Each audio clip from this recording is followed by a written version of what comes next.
Good morning, everyone, and welcome. Thank you for joining us on Saturday morning.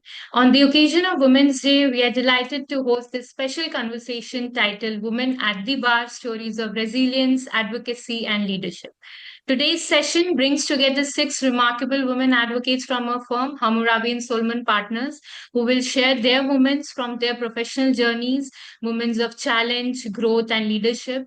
And these stories reflect not only the professional resilience, but also the evolving role of women within the legal profession.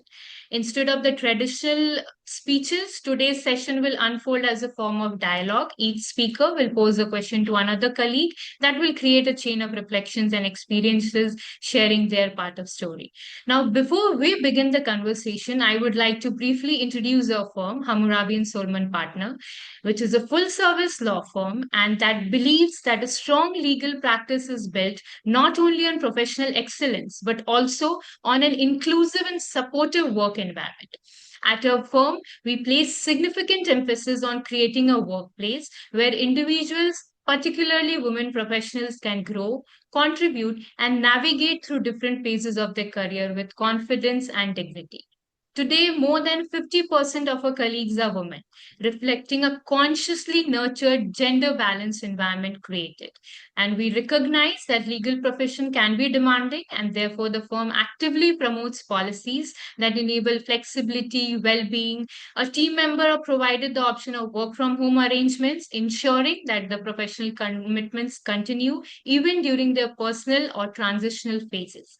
In addition, the firm also extends maternity leave benefits, menstrual leave policy, one of the few firms in nation, acknowledging that such provisions are essential for creating a workplace that respects and understands the realities faced by women professionals. These initiatives are not merely policies on paper, they are a part of a broader culture that aims to provide comfort, support, and stability during challenging phases of life. Now, before we begin this conversation, just to set the flow of the session, let me briefly introduce myself. My name is Pranshu Singh. I'm a senior associate at a firm. I have the privilege of opening today's discussion, and this conversation holds particular relevance for me because I happen to be one of the younger members among my co panelists here.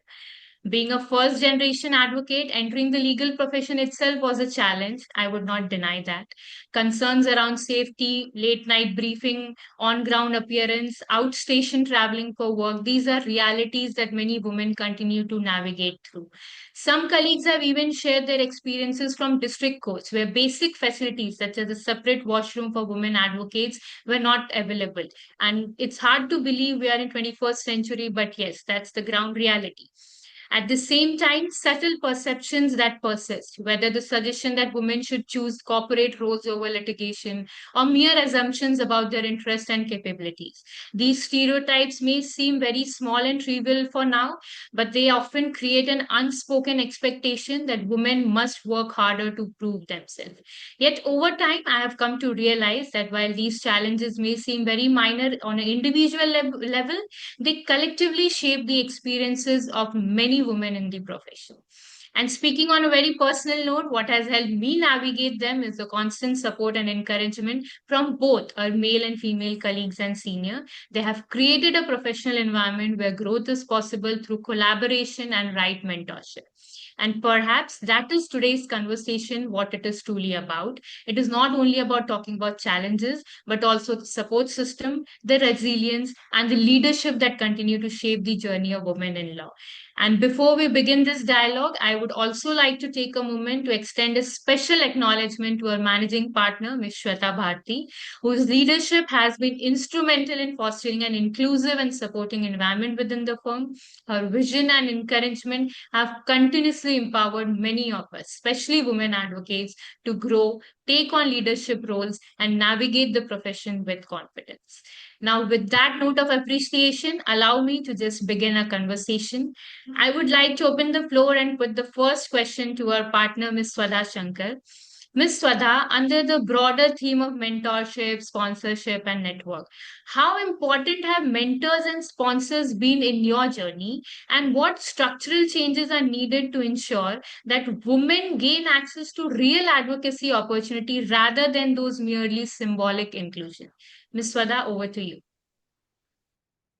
Thank you, Pranshu, for the question. Actually, for me, the mentors have been the backbone of my legal journey till now. When I started my profession would have been like 13, 14 years ago. Uh, I joined a chamber where a senior junior lady to join a chamber. And now a lot of ladies are joining. At that point of time, usually in a senior chambers, the females were not that much a part of it.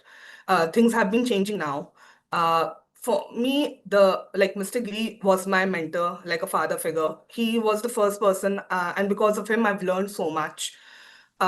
Next person with whom I was working with was a senior partner, and luckily he was also expecting a child the same time I was. So for me, that became a beautiful and a very well balanced work balance type. And then, frankly, Miss Shweta Bharti came into my life, and I'm just so thankful to her. Because of her, I'm here right now. Because if ma'am would have not given us the platform, the flexibility, the things which we have in our firm, I think a lot of people, including me, maybe would have not come back to law after having these transactional changes. So, touch wood, I've been very grateful to all my mentors.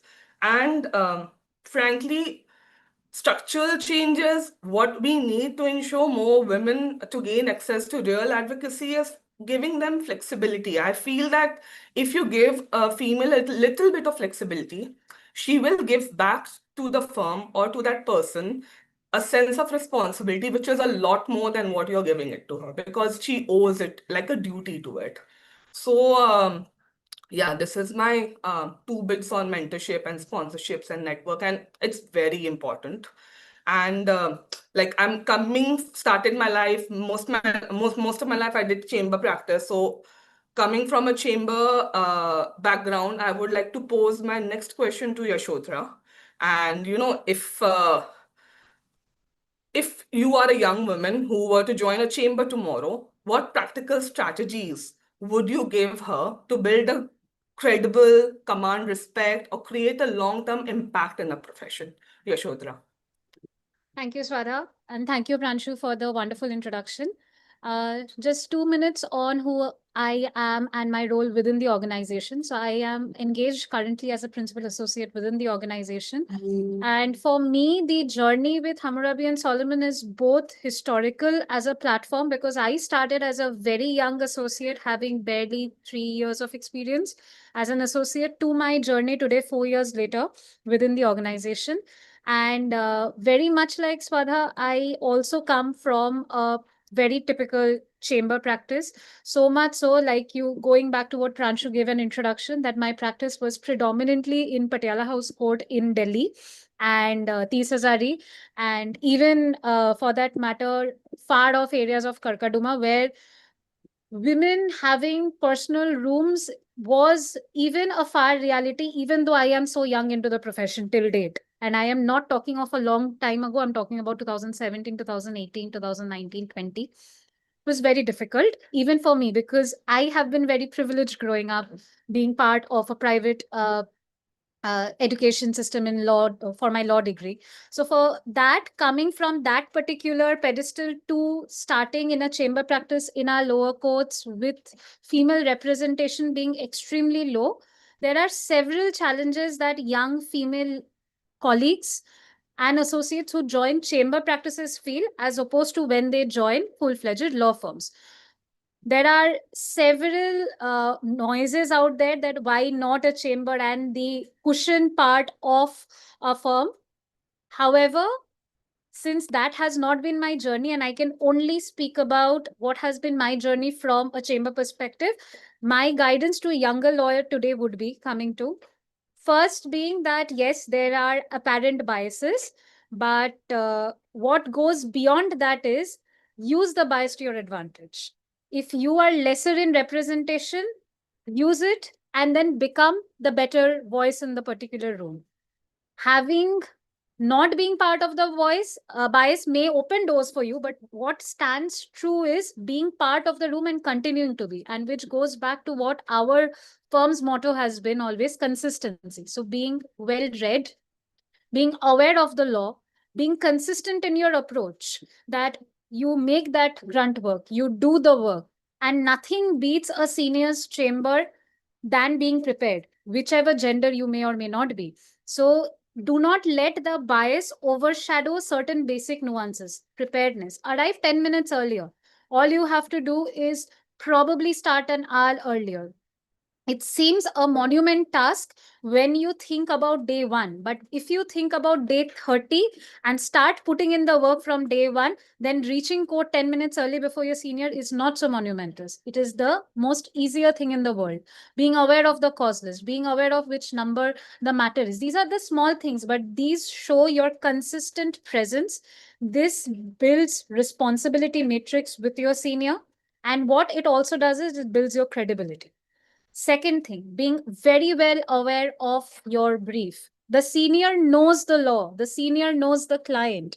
What the senior needs assistance in is so that he can give an argument, he or she can give an argument without breaking their flow. So prepare that note sheet, prepare that list of dates, be ready with the question that a judge might very normally ask. Does not need any gender. This needs your preparedness. This does not need any bias. This just needs your consistency and to put through your credibility. Asking questions. Certain times, younger female lawyers, and markedly so, me being a part of it, we have shied away sometimes of asking questions in light of our male peers. Do not do that. Ask the questions.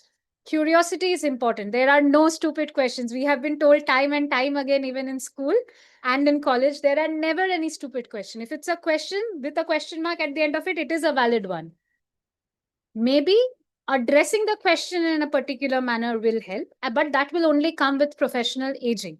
But if you do not open your voice up, fearful of the apparent or the alleged bias, you will not go. And these are things that young women should know.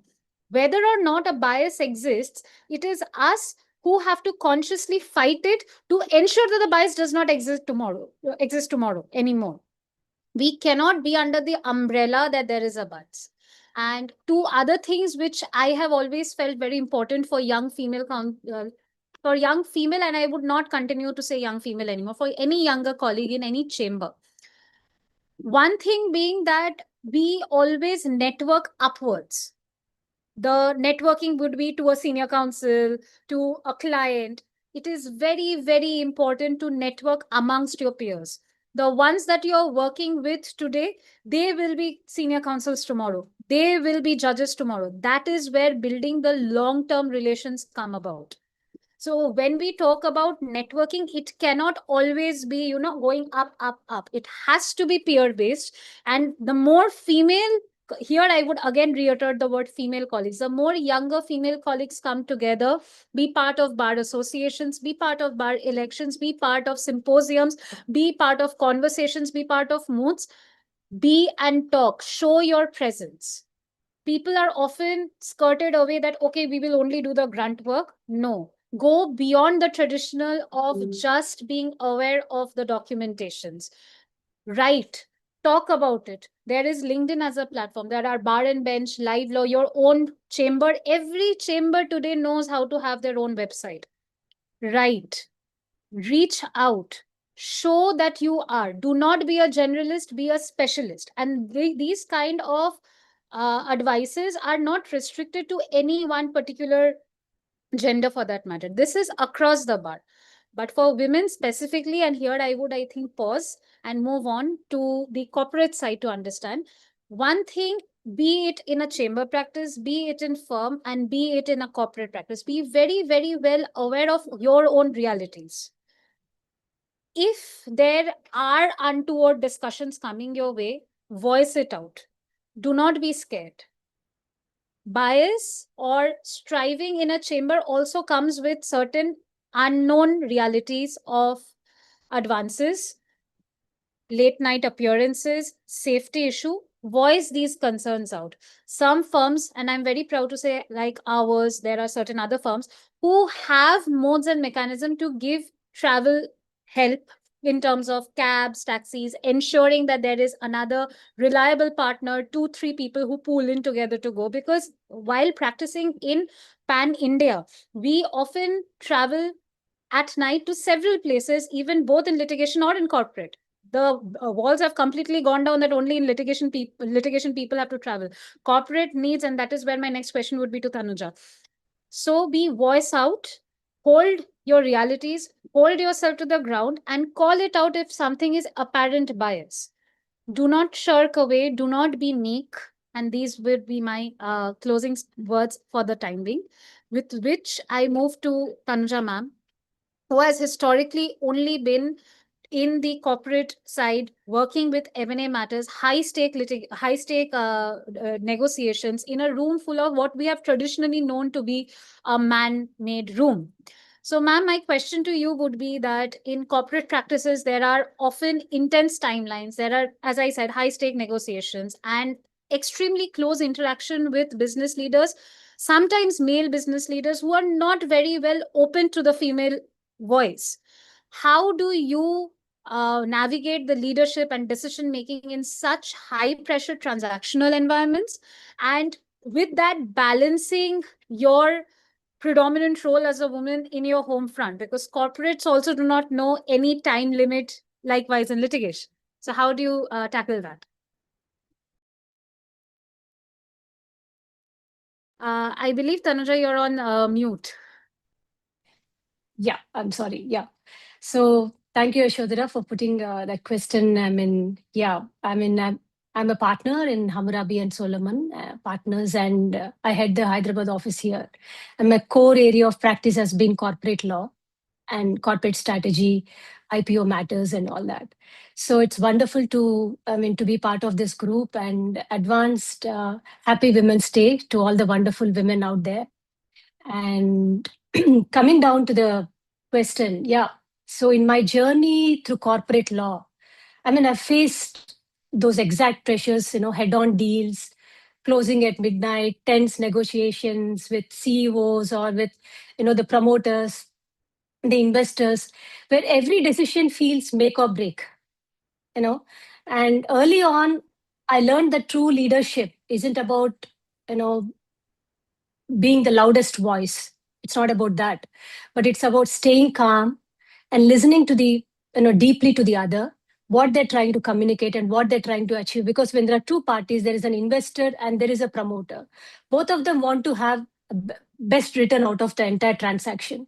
And that's when we need to, as a corporate lawyer, we just bring in our expertise and the emotional balance to listen both the parties and then bring a balance in the transaction and really meet their needs and their requirements. Like recently, there's one such instance that happened where it's a startup company and they were trying to get, it's a good amount, close to 3.5 million USD was coming into the company by a foreign investor. But then they wanted 60% of equity stake in the company.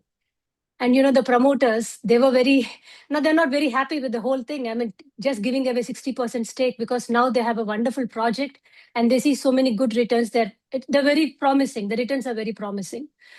But then we had to really crack the deal so much because everybody's pressure and the egos are very, everyone wants to get the best out of the deal and we have to handle them. And that's when I realized it's not about being aggressive here, but they're listening to both the parties, because all that the investor wants is an equity stake, and all that the promoter wants not to give that equity stake immediately. That's when we really thought we can't go for a debt debentures in the debentures mode. But then we came up with this concept of convertible note. There's also, for a startup recognized entity, you have this option of convertible note. So we came up with this suggestion and we said, okay, to the investor, so boss, just go with this. You get 18% interest. There's a security. He wanted promoters' security in that, as giving their assets as guarantee to the whole transaction. And the promoters are ready for that. And they said, okay, we are ready with 18% interest. And then 3 years down the line, if all goes well, they're ready to take the equity stake. And the promoters are also happy with that because, well, 3 years after that, obviously the equity stake would, I mean, the company's valuation would increase, and then maybe they'll come up with new suggestions and new permutations and combinations. But both the parties were happy with the whole deal, and we had to, and it went on well, luckily. So these kind of, what I understood was, instead of pushing my view or someone's view, but then it's so important that you pause and you map out everyone's concern in the room, and maybe, put down those thoughts on the board, and then so that everybody is clear, and you facilitate a quick vote on priorities. And that simple step, turned the entire chaos into clarity for us. And we closed the deal successfully. So what helped me most was building resilience through small habits like deep breaths before calls, and trusting my preparation, leaning on my network of women mentors. We have wonderful mentors here like Shweta Bharti, and many of them, Pranshu, Yashodhara, Svadha, Sonali. There are a lot of them, who reminded me it's okay to lead with empathy, but take their advice. And in this kind of high pressure settings, I found that decisive action paid with inclusivity not only gets results, but also inspires around you, especially a woman, proving we can thrive in these spaces. So this has been my journey in the corporate world. So I think now I'm off to Sonali, Khanna, and the question for you is, the bar often demands total commitment. How have you navigated expectations around family, caregiving, or societal roles while sustaining professional excellence? So, Sonali, I think, please answer this. Yeah. Thank you, Thanuja. I really appreciate. I do agree with you that the mental piece is to be there to work. So the legal profession, especially at bar, traditionally expects that total dedication, long hours, and constant availability. Navigating this with managing family responsibility, caregiving, and societal roles require deliberate strategies, strong personal framework. So I'm very thankful and fortunate that from the start of my career, my mentor was a lady, Ms. Shweta Bharti. So the sailing through all these years was not that difficult for me. So from the start, I had a clear mind. When the work demands, I'm there. When the family demand, I was there. So the sufferance word triggers me a lot. I don't want anything to be suffer. When it comes to work, it should not suffer. I will be there. When it comes to family, it should not suffer. I'll be there. So managing this can be done only by maintaining a discipline. So the second step, what I took is the time management. I wanted to have things to be in proper streamline. So I follow timetable. Recently, I gave a birth to a daughter. She's 6 months old. Now, this time she needs my more attention. Work also needs my attention. Then I have to figure out how to take a way out. I maintain a timetable. The time given to her, time given to my work. So no one suffers. Second, and third, this whole thing I learned from my mentor only. How dedicatedly she works and how dedicatedly she supports her family. So this all comes from my mentor. The third part is the building support system, the strong support system. My family and my husband. It's backbone of me. My husband know how the work is important to me. He know when the family is important to me. See, he's always there at me. So I think the leader is very important. The leader is showing you how to work, how. So I'm very thankful to my organization. 7 years to this organization, I'm still there. So I think the bar was easy to me. And because of my wonderful colleagues, as Hammurabi says that we have a majority of women. So things that because of the leader is best, then all the things will go best. So on this leadership only, I just want to post a question to Tejaswini. Tejaswini, what does leadership mean for a woman in litigation today? Does it require adapting existing structure or transforming them? First of all, good morning, everyone. Happy Women's Day to everyone. So as introduction, I am a senior associate in Hammurabi Solomon. I lead the insolvency and bankruptcy team along with a few arbitration matters. So in my 8 years of practice, I have in the sense, put down 3 C's for myself, which I would kind of advise. And I see that even leaders kind of follow the same what has already been discussed by everybody here: consistency. I think as a leader, you have to be very consistent with your work, even as a junior counsel in the profession. You have to be very consistent, you have to be very patient. Then clarity, that comes from, of course, going through your matters, going through your law, understanding, what your file is, and yes, asking the relevant questions.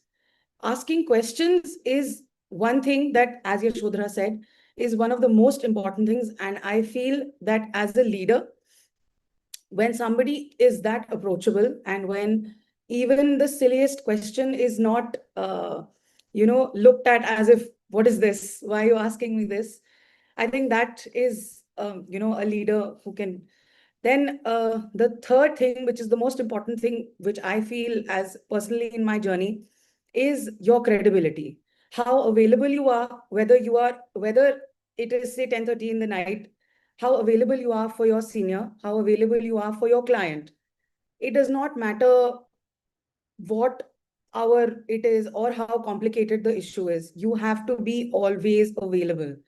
So leadership for me at the bar for women in litigation today involves both navigating the profession as it currently exists and gradually shaping it into a more inclusive and equitable space. Historically, litigation, I would say, was not, a space where women could really, have a foothold. But I see that there is a significant change. Being a second generation lawyer, I see that there is a lot of change in how things used to be when I joined the profession, and the kind of the hope I see from the future generations and the future young lawyers coming into the profession. The legal profession, particularly litigation, has, it takes time. It takes a lot of patience to kind of, make a foothold for yourself. It also involves a lot of intellectual rigor and understanding of your team, in the sense that you need to be but I won't say that this is a very gender-centric thing. I would say that it applies to both the female and the male genders in the profession. That leadership is something that requires immense patience. It requires your understanding of your team and your understanding of what your client wants, so that you are able to communicate that to your team to get the job done. And of course, like being in Hammurabi, the kind of push I have got from my seniors, be it Shweta ma'am or be it Jyoti sir, it has been a great journey for me as well.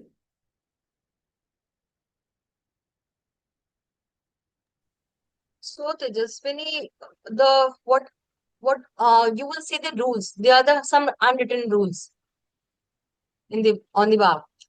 For the Yes. leadership, there are some. So according to you, what the rules of when women discover on their hard way? Some of the rules that women discover at the very hard way is that they are probably not going to be included in a lot of conversations. And when you enter the profession, or even when you're standing at the dais while arguing a matter, the first thought that might come to your opposite counsel is that, are you the junior or are you the arguing counsel? So, so I mean, that has personally also happened with me. But I think more than understanding your matters, understanding what your case is, being in courtrooms, I think it's more to be included in those conversations. And that's what, my colleagues also, they previously mentioned. Networking is something that I feel is very, very important. And networking comes from how much confidence your senior has in you. And that comes from how many silly questions you've asked them, to be very honest. And the more open you are with your senior, the more interested you are in your matters, the more you will be included in a lot of conversations that you may not be made part of, in a normal course. So, like what I also advise my teammates many times is that, you need to be the most persistent version of yourself. Like you need to be better than your senior. You need to be, taking your senior and showing them more things that, no, please read this also, please read this also. So that, I think, that motivation, that enthusiasm, it includes you in a lot of, you know, situations where you feel is a like a big push for your journey in life. And as women, yes, I do feel that a lot of women, young lawyers, do hesitate to not, be a part of such conversations. They, but that, I think, that comes with nature and with the kind of, we do kind of have a little bit of anxiety. But yes, but the better you know your cases, the better you know your law, the more included you are in many situations. Thank you, Uh, Tejasvi. Now going to Pranshu, being the youngest woman being as a young woman, as a young counsel in our leadership role, what is the one action the legal profession must take today to ensure real equality and non-discrimination for women? Thank you, Ms. Tejaswini, for that interesting question. I would like to keep it short and brief. And if I have to reflect on that question, I would say that one action that legal profession must take today is to ensure real equality, and how that is to consciously create a space of trust and opportunity for women. Rather than expecting them to constantly prove that they deserve to be there, it has to be a conscious practice within the organization. Having said that, legal profession has traditionally been perceived as a male-dominated field, undeniably, and particularly at the bar. So, for many women, especially those who are first gen like myself, entering litigation itself, feels like stepping into a space where rules, policies, and traditions and networks, they were originally designed not keeping us in mind. So when I began my journey, there were moments where I wondered, like being an introvert or a first gen and a young woman in demanding courtroom environment, how to make a path for myself and how to navigate through that hustle. There were many practical concerns. We had already discussed and spoken about that: late night preparation, traveling, outstation traveling, and the persistent perception that is obviously there. And yet, what I have learned over the time is that challenge is not the profession itself, the challenge is the perception that is surrounding the profession. So, yeah, that is why the most meaningful step the legal profession can take today is intentional inclusion.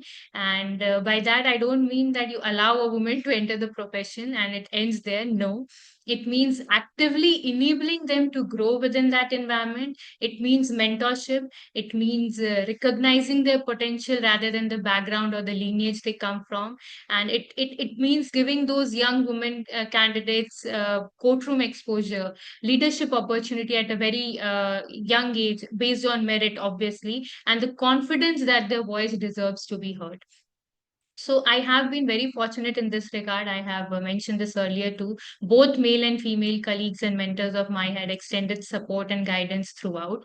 And but the larger truth is that no woman should have to rely solely on this personal resilience aspect to succeed in this profession. And the profession needs to itself evolve, and to ensure that that equality thing is not just an aspiration that has to be achieved, but it should be a lived reality within the profession.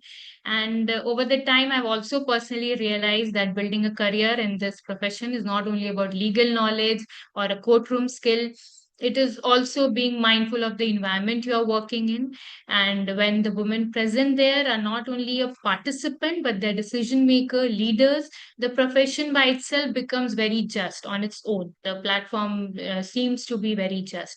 And for me personally, being a part of this panel itself is a reminder how far the profession has come. At a young age, I have the opportunity to voice out my concern, my voice. And yeah, seeing women leading complex matters, managing teams, mentoring juniors, it's quite inspiring. It's a learning experience every day. But again, it's a gentle reminder that a responsibility does not end there. And perhaps that is the future that we are collectively working together. And a profession where young woman dreams, a young woman who dreams of becoming an advocate steps into the courtroom or a corporate world, not with any hesitation or doubt, but with a very quiet confidence that she belongs there.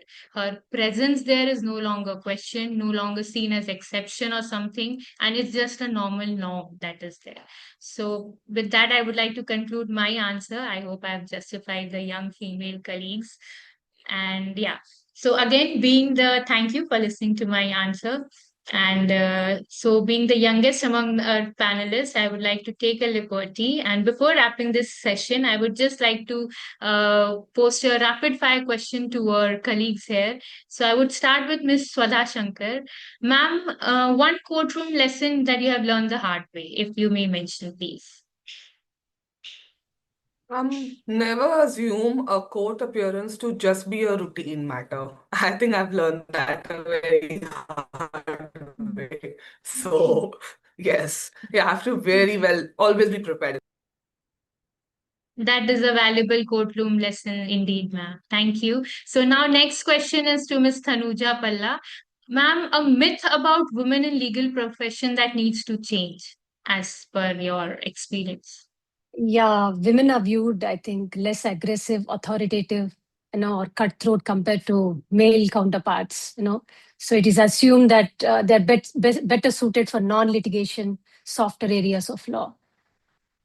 I think That's that's an a myth. important myth to challenge, ma'am. Yeah, that's a big Thank myth. you. Yeah. Yeah. Thank you. Now, my next rapid fire question to Ms. Yashodhara. If you could give one piece of advice to your younger self starting in the career of law, what it would be? Be reliable and consistent. Don't try to be only impressive, because big ticket litigations happen once in a life and there are already several other nuanced players.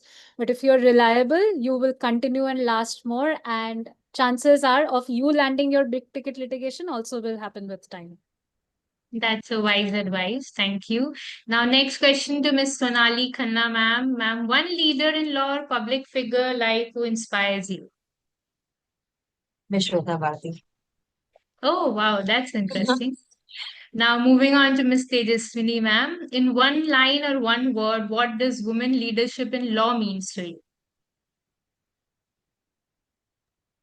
Uh, I think women's leadership in law to me would mean shaping the future of our legal fraternity and the legal or the justice system through perspective, through perseverance, and through inclusion. As you said, um, women should not feel like it should be that natural. The fact that you're there in court, it should not be that, oh, there's a lady lawyer appearing. So it should not be like that. Thank you. That beautifully captures the spirit of women leadership in law. So, with this, we end the session today. And thank you to all our speakers, my co panelists, for sharing such candid insights and experience. And today's conversation was truly highlighting how resilience, mentorship, and leadership continue to shape the journey of women in a profession.